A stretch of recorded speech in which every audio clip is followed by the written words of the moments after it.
रूपं शिवं शिवं महासूर्यचन्द्राग्निनेत्रं पवित्रं महागाढतिमिरातकं सौरगात्रं महाकान्तिबीजं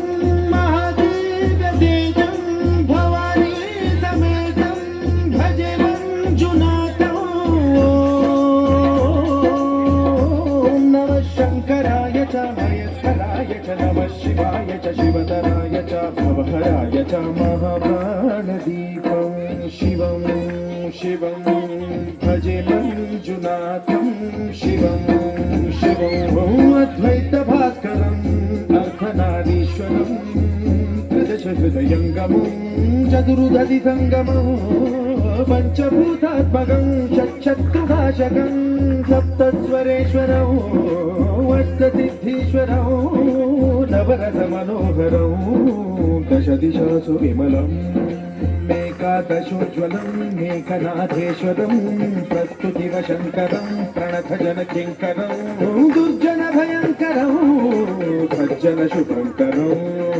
प्राणिभवतारकं प्रकृतिहितकारकं भुवनभव्यभवनायकं भाग्यात्मकं रक्षकम् ईशं सुरेशं ऋषेशं परेशं नटेशं गौरीशं गणेशं भूतेशं महामधुरपञ्चाक्षरी मन्त्रमाशं महर्षवर्षप्रवेशं सुशीर्षं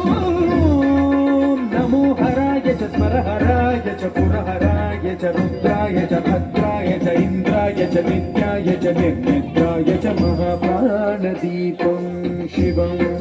शिवं भजे मञ्जुनाथं शिवं शिवं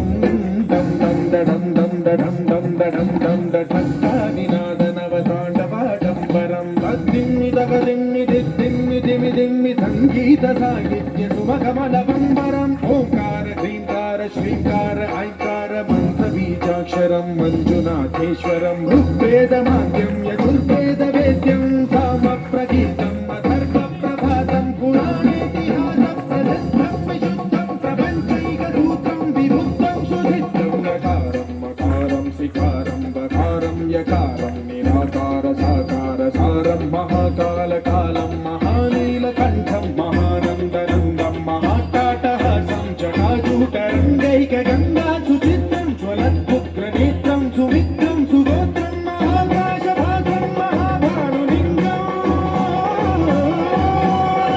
महावक्त्रवर्णं सुवर्णं प्रवर्णं सौराष्ट्रसुन्दरं सौमनाथेश्वरं श्रीशैलमन्दिरं श्रीमल्लिकार्जुनम् उज्जयिनीपुरमहाकालेश्वरं वैद्यनाथेश्वरं महाभीमेश्वरम् अमरलिङ्गेश्वरं रामलिङ्गेश्वरं काशीविश्वेश्वरं परं कृष्णेश्वरं त्र्यम्बकाधीश्वरं नागलिङ्गेश्वरं श्रीकेदारलिङ्गेश्वरं लिङ्गात्मकं ज्योतिलिङ्गात्मकं वायुलिङ्गात्मकम् आत्मलिङ्गात्मकम् अखिललिङ्गात्मकम् अग्निसोमात्मकम् अनादिम् अमेयम् अजेयम् अचिन्त्यम् अमोघम् अपूर्वम् अनन्तम् अखण्डम् अनादिम् अमेयम् अजेयम् अचिन्त्यम् अमोघम् अपूर्वम् अनन्तम् अखण्डम् धर्मस्थलक्षेत्रवरपरं ज्योतिम् धर्मस्थलक्षेत्रवरपरं ज्योतिम् धर्मस्थलक्षेत्रवरपरं ज्योतिम्